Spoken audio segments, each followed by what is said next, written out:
שלום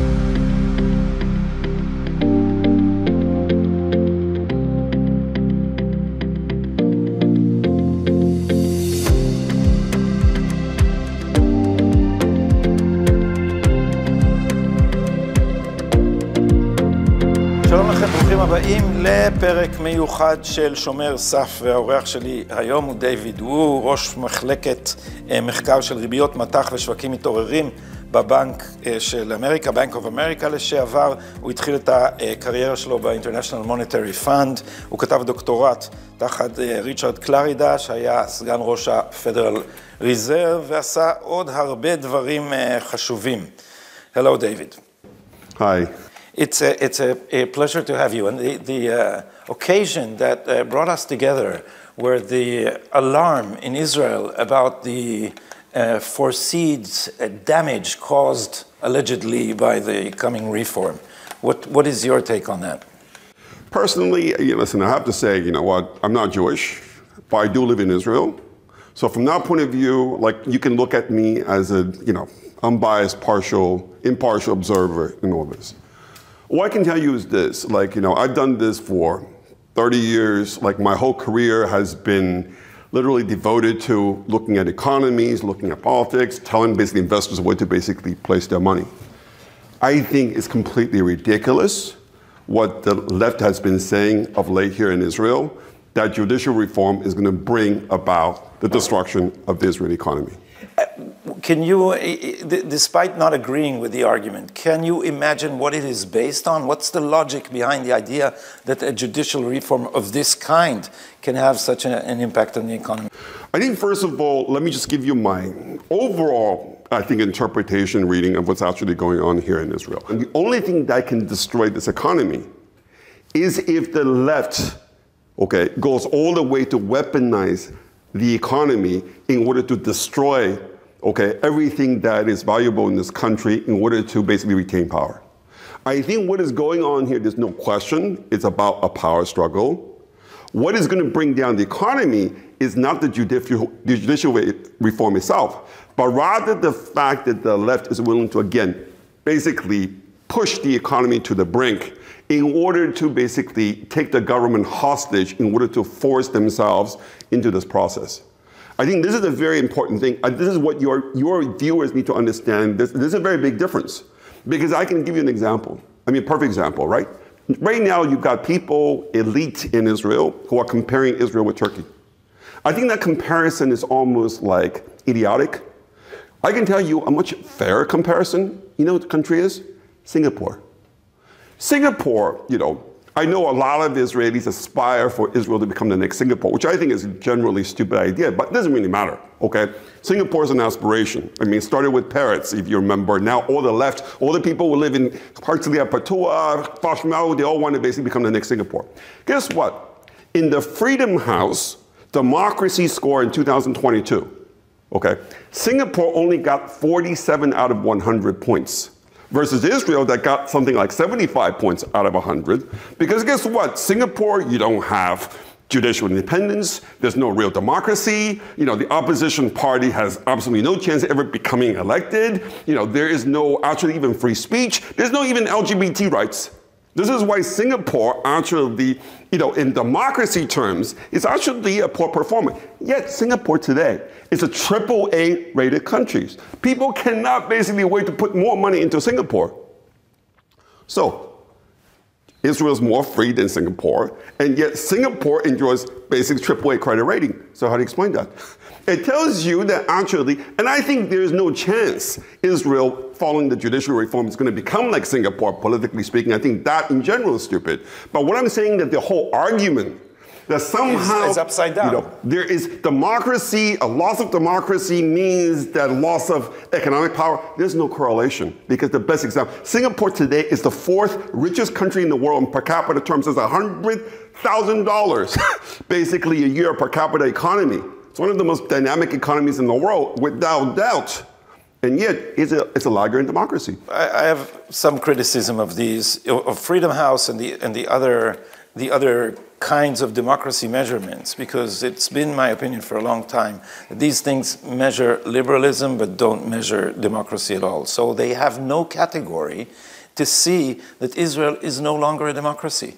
Israel has, because in all these scales, judicial reform counts only in the judicial independence counts only in the positive. But what if you have a judiciary that is so strong that it's usurping citizen sovereignty? And this is what we have in Israel. We basically have a court which has taken for itself, without permission, the authority to take final decisions on everything, including the writing of our Constitution.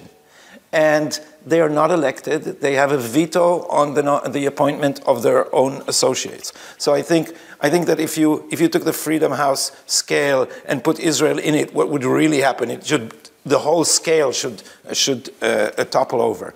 But in trying to imagine how a legal reform can impact the economy, the one thing that I know, I have friends who are businessmen, and what happened in Israel is, since the court is imperial and since it has employed a theory of interpretation that is so wild that it actually said that the court can rule in business matters in direct opposition to the language of the contract, because it knows what the parties should have meant. So the courts have created a state of complete chaos legally. And this judicial reform is designed to create a measure of certainty in contracts. Would that, in your opinion, have any beneficial impact in the long run? I think, honestly, I don't think that is a decisive factor. I know people talk about it. I don't think it's that important. I think far more important is the fact that in Israel, the Supreme Court basically, looks at far too many cases. The Supreme Court involves itself in things that it's not the business of Supreme Court, at least nowhere else in the world, right? In the US, the Supreme Court receives about 10,000 petitions every year. They choose less than 100 to consider, and then when they do consider these things, like all the Supreme Court justices are involved in the deliberation, okay?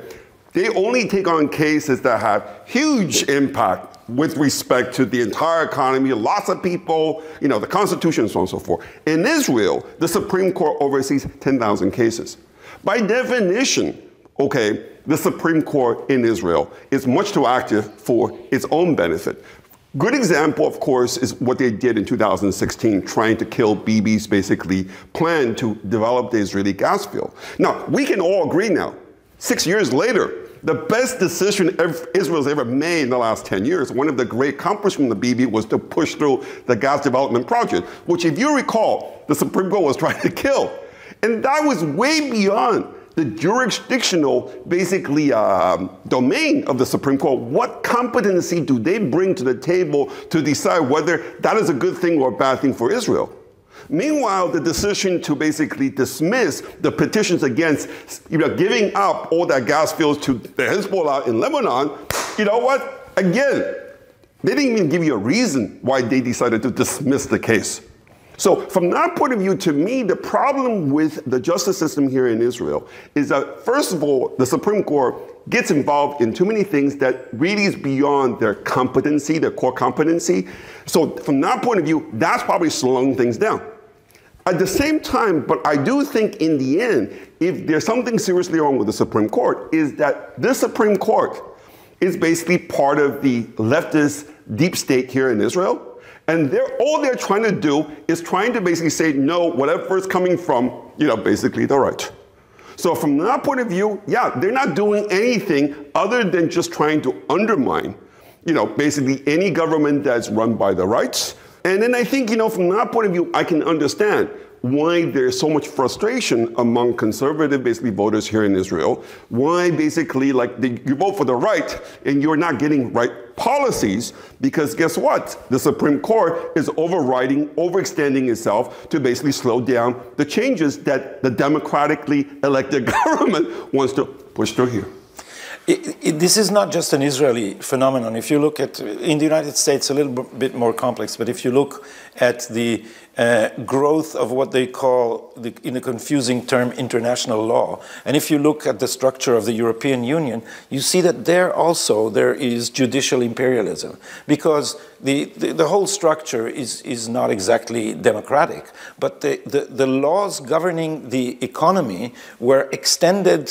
The EU laws were extended to override the laws of the sovereign state by the European Court of Justice, not by the European public.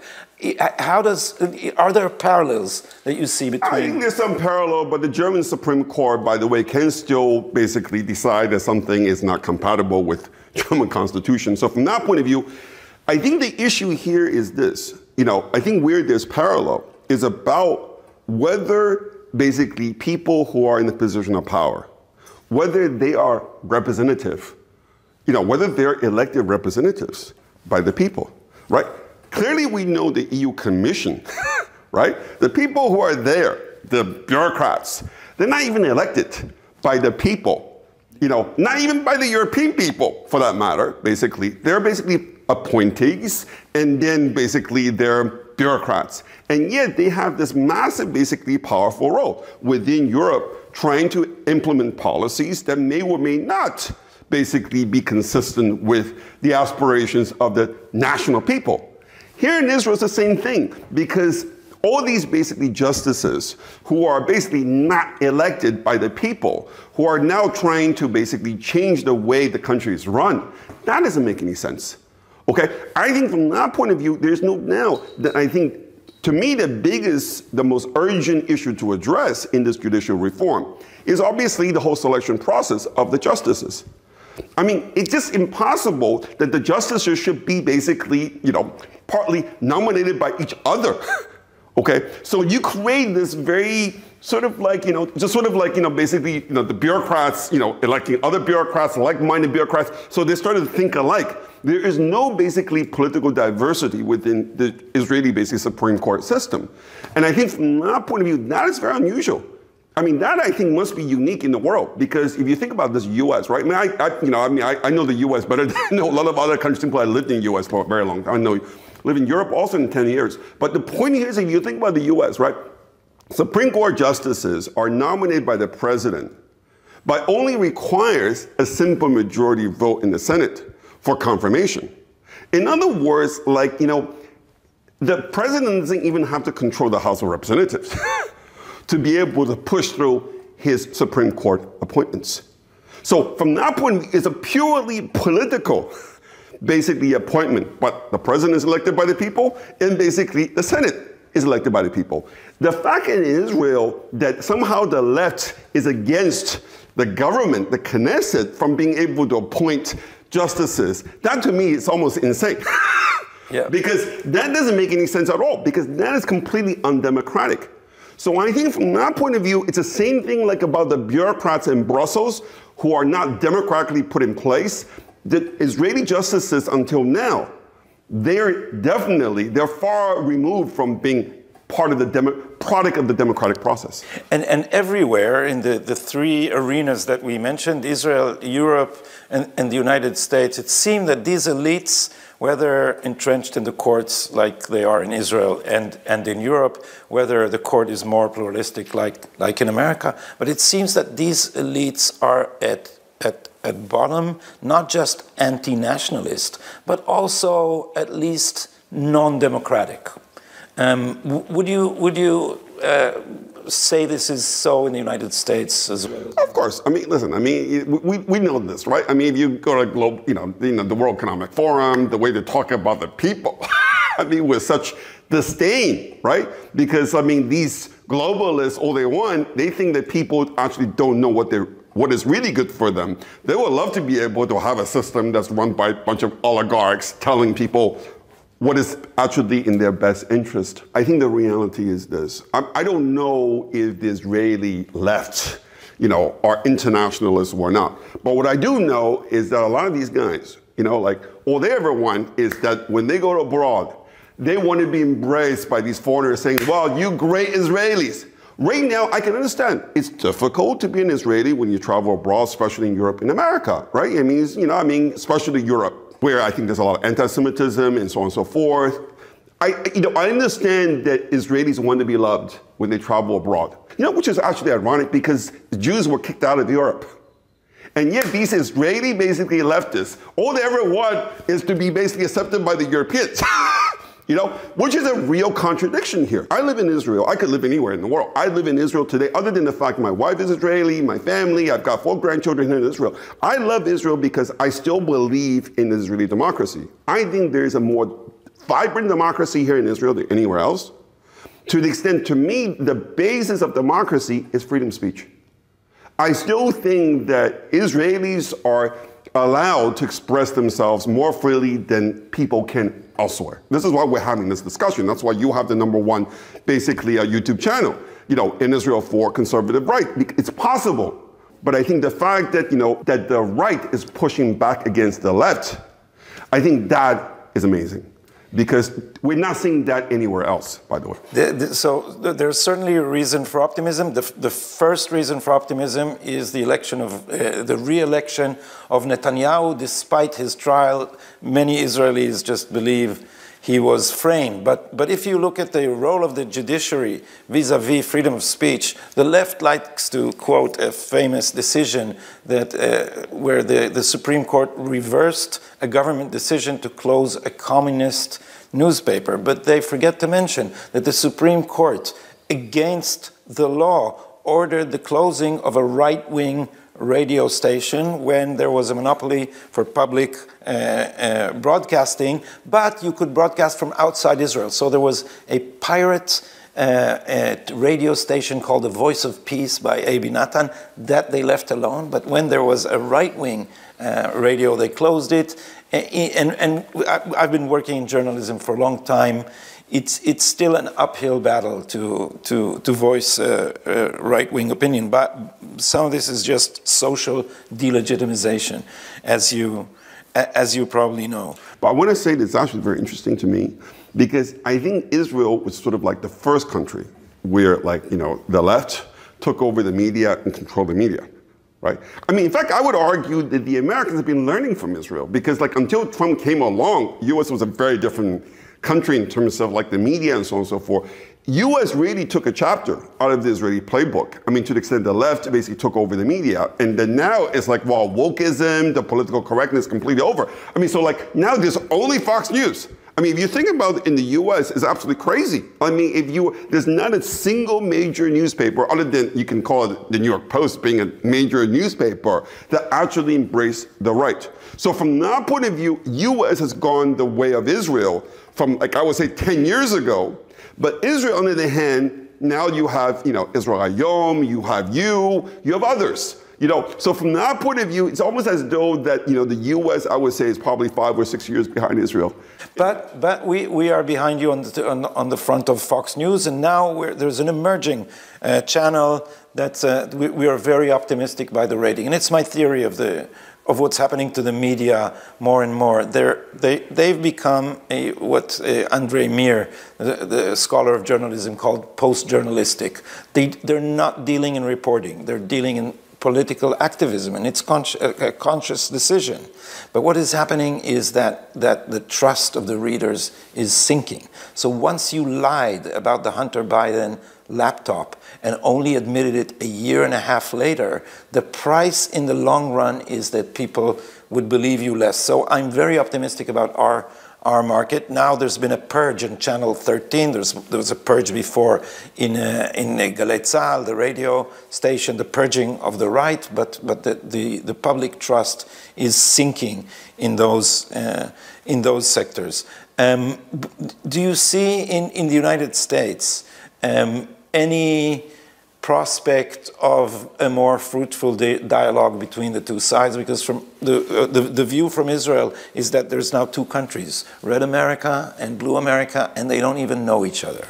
So just interesting, because I mean, this whole issue around polarization is something very important to me because, I mean, on one hand, we look at the world today, I think there are two major themes happening, right? One is the polarization between, the developed, US-led Western nations versus the so-called global South, right? I mean, that's a polarizing force. Another polarizing force, of course, is political polarization within the countries themselves, right? Now, one of the things I do is, I joined forces with Rewe. Rewe is a Canadian company listed on the Toronto Stock Exchange. They are actually the #1 online survey technology company, in the world. I mean, they conduct surveys for a lot of, let's put it this way, intelligence agencies in the world because they conduct surveys in many countries where there are no surveys. And one of the surveys we're doing, actually, we've been doing this for the past year, is trying to basically measure polarization, within basically the G7 countries, so the US, Canada, Japan, Germany, France, UK, and Italy. And what we find is that you'd be surprised. Like right now, something like 58% of Americans consider the United States to be either very or extremely polarized politically. Since the war in Ukraine started, clearly it's been a hugely divisive issue in Germany. Now, 52% of Germans feel like over the next 5 years, polarization is going to get much worse. So, in fact, 50% of the respondents across all these countries, including basically UK and Canada, say that basically political polarization has become a major basically driver of political instability. If we're talking about basically, economic damage to the economy, stemming from the judicial reform, the only possible source of this damage will come from basically extreme polarization that brings about political instability, right? If tomorrow, and again, I don't want to basically go down this path, but I have no doubt the left here in Israel, they feel that if they lose this battle, they're going to be gone.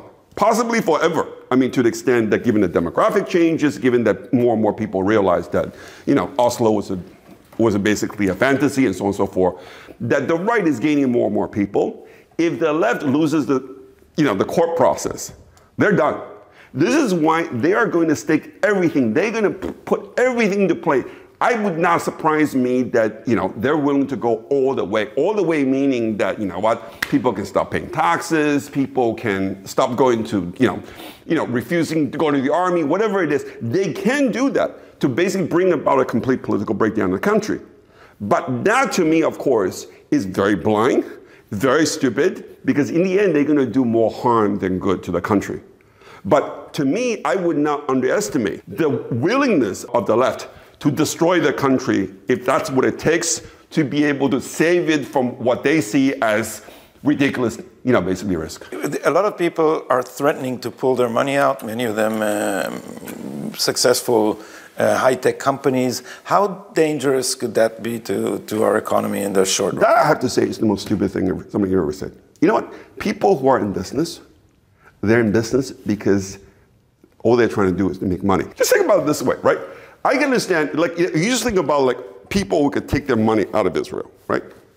By the way, just so that people actually understand the numbers, right? Israeli external debt, that is like the amount of debt issued by the Israeli government that's held by foreigners, non-residents, it's about like $140 billion, something like that. Guess what? Israeli foreign exchange reserve is about $200 billion. If tomorrow every foreigner decides to basically sell their holding of Israeli government bonds because they think Israel is going to get downgraded, they want to basically ship out, there's plenty of reserves left to basically accommodate their exit. And I'm not saying that's even remotely possible, but that's what.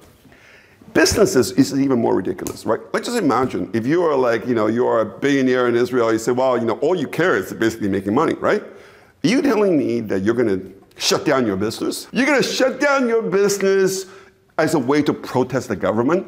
That would be kind of very stupid because for all you know, 2 years down the road, there could be another election, the left might come back into power, and then your business would have been already shut down because a business, you cannot basically like turn off and turn it back on again. If you decide to basically shut down your business, you're going to fire everybody, close down shop, and that's it. There'll be nothing left. So from that point of view, it's not a credible strategy, even as a threat. Now, high tech, this is actually, it's very, very interesting, right? You think about this, right? There is Silicon Valley, and there's Israel, right? They exist because, technology firm startups, they thrive within some kind of ecosystem, right? So it's not like, you can find, let's basically move your tech company to Greece, or you're going to move your company to even Britain, or whatever it is, because there's a certain synergy of having lots of basically startup companies all coming out of the army, whatever, familiarity, developments, all that. That you cannot move tomorrow, okay? Now, unless you're telling me that Intel, Microsoft, and Cisco are all going to be basically like firing everybody and saying, no, we're going to go somewhere. But that's even more ridiculous. Because at the end of the day, these companies don't care whether, they're going to be serving bread or not in hospitals basically during Passover. Believe me, they don't care, right? What they care is being able to access skilled labor, tech basically programmers at a reasonable price. That's what they care about. So from that point of view, they don't care. I mean, do they really going to care if there's going to be one fewer settlement, one more settlement? I don't think so either. The left has been going after Bibi on these legal charges for many years. In fact, the last 2 years, we had, so-called leftist government that could have basically, find evidence to bring Bibi down. If they spend all these years, they cannot bring Bibi down because they don't have sufficient evidence to basically indict him, charge him, whatnot. Either, Bibi's innocent, or that the judges are completely incompetent. In either case, you know what? If that's the case, either if Bibi's innocent, then there's no issue. If Bibi is not innocent, but the judicial system is no good, then let's reform the system. You cannot basically, the problem with the left here is that you cannot basically have the cake and eat it too. And what I see in the US is Americans copying what's been going on in Israel. Except I think at least in Israel, people understand the game.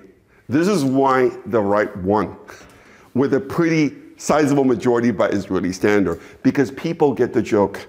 Like, in Israel, like people are smart. Politics is in people's blood. Nobody actually gets completely brainwashed like in the US these days. I think Israelis can see through all this hypocrisy, and this is why Bibi is prime minister and not Lapid today. So my last question would be about the United States. Do you see a light at the end of the tunnel? Because you sounded pessimistic about America as compared to Israel. No, I'm quite pessimistic about the US right now. And I think, and this is a long conversation, this is a very long conversation, but my pessimism stems from the fact that they're doing everything too late. The number one focus in the US at the moment is to kill China. If you look at the history of the United States for most of the last 50 years, right, 60 years even since, you can argue even 100 years since Woodrow Wilson, it's been basically, a tug of war between the internationalist versus the realist, right? The internationalists, like Woodrow Wilson, they want to create basically, basically the League of Nations, which became the United Nations. To make the world safe for democracy. Exactly, right? So from that point of view, Americans basically invested heavily in international organization, which it basically ruled over anyway to basically dictate American hegemony, which no doubt helped America. I'm not saying it didn't help the rest of the world until recently, but that was basically the story, right? But it then became very obvious by 2008, what brought down the crisis and so on and so forth was the fact that this globalization, of American power basically benefited the elite in the US, but left basically most of Americans, I'm talking about average middle-class Americans, basically in the dirt, right? I mean, we all know about the manufacturing jobs that were lost, but for every manufacturing job lost, guess what? There were 5 other jobs that went away with it, okay? So from that point of view, there's no doubt that globalization, the way, that was benefiting the American elite, big American corporation, benefiting US defense companies because they were selling lots of arms and so on and so forth, right? Did not basically benefit the average American. And that's when Trump came along in 2016. And that's why Trump basically was a breath of fresh air. We always have, people don't get it. Donald Trump, when he said that he wants to make America great, okay, he didn't mean that America needed to project even more power on the world stage. What he meant was that let's make America great for American people, especially the average Americans. Okay? So Trump's not point of view as realist. I can tell you, like, when Trump, in the way that he dealt with China, for example, was a good example. No president in the history of the United States has been as tough on China as Trump was. I mean, I'm talking about, let's say, the last 50 years, okay? We all know that.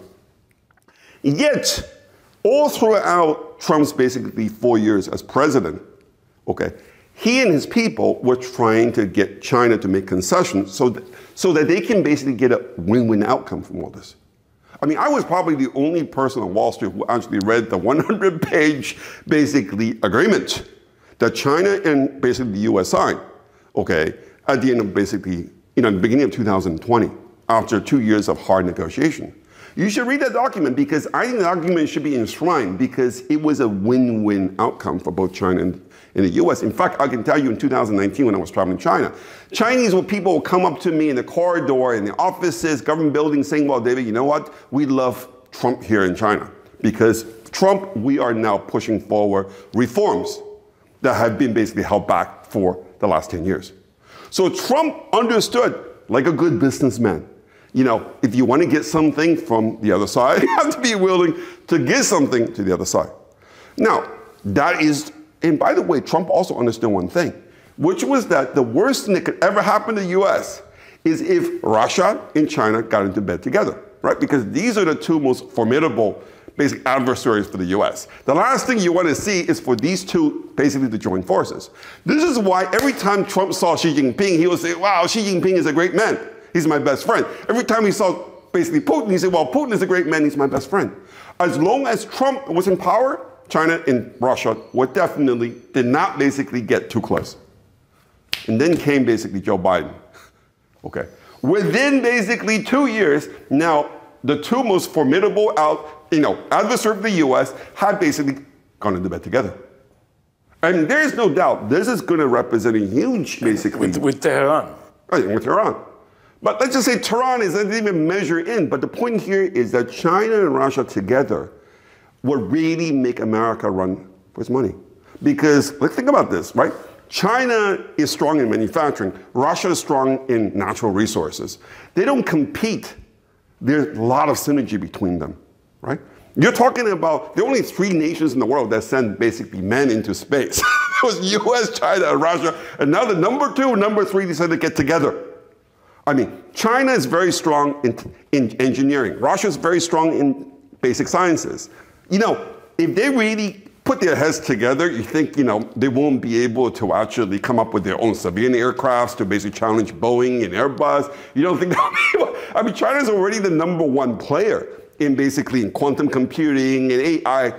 I mean, Russia and China are way ahead of the US in development of hypersonic missiles. I've always said, the reason why the US had to basically get Ukraine basically into NATO was because Russia was so ahead of the US in terms of hypersonic missiles that, that the only way the US could actually, maintain some kind of basically balance is by placing missile launchers directly in Ukraine on the Russian border. That was what, by the way, provoked, Putin into invading Ukraine. That much I have absolutely no doubt. I have also absolutely no doubt, and I said this actually even before, Hirsch basically said this recently. I said this already 4 months ago, that it was the US that blew up the Nord Stream pipeline. Not because I have any, secret information, but because it was the only thing that made sense, okay? That the US did not want to give Germany any excuse to negotiate with Russia. So what best to do to basically blow up the one thing that Germany wanted to basically, that could have basically swayed the Germans to enter into some kind of compromise with Russia. So the bottom line here is America right now, in my view, the biggest problem right now is by basically getting itself into this war in Ukraine and now declaring war, pretty much a war on China, is like there's no turning back. Like if Ukraine loses this war, okay, which I think it will, and then probably sooner than later, I think that will be the end of the American hegemony. I mean, this is the greatest ironic, basically, twist in American history, that the neocons who got the US into Iraq and Afghanistan, who really ought to have been put away forever, they came back basically in the Biden administration and got US into basically this Ukraine business and now against China. And they now know that if Ukraine loses this war, that will be the end of the American hegemony because nobody would take America seriously after that. I can tell you, I live in Taiwan. I mean, my parents live in Taiwan. I just came back for a visit, okay, to eat some Chinese food. I can tell you in Taiwan, everybody's following the developments in Ukraine because they're saying, we don't want to become the next Ukraine. If Ukraine loses this war, you think Taiwan's going to say, you know what, let's basically, let's trust the Americans and let's basically, like, you know, let's just destroy half the country, a third of the country is going to let? No way. I think this is the biggest decision that Bibi will have to make. Hopefully he won't have to make the decision too early. Because right now, obviously, I don't have to tell you, because US has decided to give up on Iran, trying to get a deal, a nuclear deal, I think, you know, the Americans are going to Bibi and saying, you know what? We'll let you have a free hand at dealing with Iran, provided you send your Iron Dome to Ukraine. I think the biggest decision for Bibi is not so much the judicial reform, it's how it's going to basically play this. Because America's now saying you're either with us or you're against us. That's the message America's sending to all its allies, right? Is Israel, are you with Russia and China, or you're with us? And yet there is no question. I can tell you any country, the only countries that are going to do well the next 10 years, 20 years in the world, are going to be countries that sit on the fence, that don't get themselves involved in this basically battle. You know, Kissinger has a famous basically phrase. To be America's enemy is dangerous, but to be America's friend is fatal. And I think from that point of view, I think Bibi understands that only too well. I think that is a sort of a bigger issue here. You know, it's about the multipolar versus the unipolar world, and you know which side is going to win, and countries that that back the right horse, so to speak, will in the end do very well, right? I mean, it's like, you know, Saudi Arabia has already decided. UAE, Saudi Arabia, they decided to basically back Russia and China, right? Right now, the Saudis are importing Russian oil. I mean, Saudis are basically exporting their own oil, but they're importing Russian oil, which they turn into petroleum products we re-export. I mean, you know, and someone understands very well. If Russia loses this war, they're going to be next. You think Bibi doesn't understand that? You think Bibi doesn't understand that if Ukraine basically wins this war and Putin's out, America is going to say, you know what, next thing we want something to do this, you basically want a settlement, we're going to put huge sanctions on you, okay? Because that US against Ukraine has learned how to weaponize economics and sanctions to basically extract, okay, basically the results they want. If sanctions work now, you're saying that Israel is next. What I'm saying is that Israel could be next. There will be a lot of other countries on the thing, you know, it would be, you know, because, you know, right now, I don't have to tell you, the neocons, you know, in Washington who are running Biden's agenda, they're not friends of Israel. They've never been really friends of Israel. They're internationalists. I mean, these people, you know, they want to see two-state solutions, you know. And right now, there's nothing to negotiate. There's nobody to negotiate with. We can talk about who's going to win the 2024 elections. If Ukraine wins the war against Russia, then I would argue that Democrats could potentially, Biden could get reelected. But if Ukraine loses this war, Biden's gone. And then Bibi doesn't have to worry anymore. This is why the war in Ukraine right now, to me, is going to be very decisive. And I'm hoping that Bibi won't have to make any decision until the war is over. And then I personally think it's going to be over within the next 3 to 6 months. And I think Russia's going to win this thing and it's going to be all over. But the point here is that it's about basically this balancing act for Bibi right now. David Wu, this was an interesting tour of the horizon. Thank you very much for this conversation. You're welcome.